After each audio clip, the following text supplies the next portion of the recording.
MNS के कार्यकर्ताओं ने मुंबई में एक दुकानदार की सिर्फ इसलिए पिटाई कर दी क्योंकि उसको मराठी बोलने नहीं आती थी और मराठी नहीं बात कर रहा था। देखिए, हिंदी विरोध को लेकर आंदोलन हो रहा था कि पहली से चौथी तक जो सरकार ने फैसला किया था कि डिफॉल्ट लैंग्वेज के तौर पर, तीसरी भाषा के तौर पर हिंदी पढ़ाई जाएगी, तो वो तो फैसला वापस ले लिया और एक विजय उत्सव भी मनाया जाने वाला है 5 तारीख को, जिसमें उद्धव और राज ठाकरे एक साथ एक मंच पर आएंगे।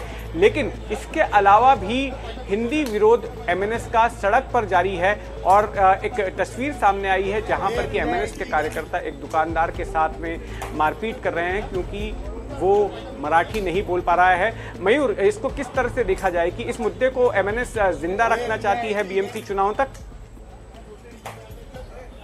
हाँ, निश्चित तौर पर एमएनएस पार्टी जो है वो इस तरह की स्ट्रीट एजिटेशन के लिए पूरे के पूरे महाराष्ट्र में जानी जाती है। एक जमाने में बाला साहेब ठाकरे की जब शिवसेना थी, उस समय जो ओरिजिनल शिवसेना थी, उस शिवसेना में ये जो चीजें थी ये हमको देखने को मिल रही थी।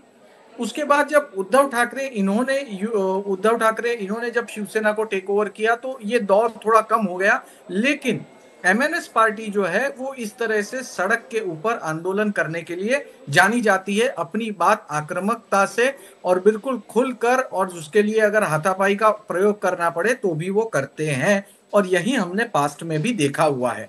तो ये जो आप देख रहे हैं, इससे सीधा मतलब ये है, क्लियर मैसेज है कि हिंदी को लेकर के एमएनएस पार्टी, राज ठाकरे, उनका स्टैंड बहुत ही क्लियर है। उसको लेकर वो 3 बार पत्र, तो शालेय शिक्षा में पॉलिसी को लेकर वो 3 बार तो पत्र लिख चुके हैं। अब उनकी बहुत बड़ी जीत हुई है और अब वो सड़क पर ये मुद्दा लेके जाना चाहते हैं। निश्चित तौर पर स्थानीय निकाय चुनाव में उनके पास मराठी वोटर लौटेगा। बिल्कुल, तो आपको लग रहा है कि स्थानीय निकाय चुनाव में इस तरह की जो सड़क पर उनके कार्यकर्ता जो हिंसा कर रहे हैं, जिस तरह की वारदातों को अंजाम दे रहे हैं, तो उसका कहीं ना कहीं राज ठाकरे को फायदा मिलता दिख रहा है और इसलिए शायद आने वाले वक्त में ऐसी घटनाएं और हो सकती हैं। धन्यवाद मयूर, हमारे साथ जुड़ने के लिए।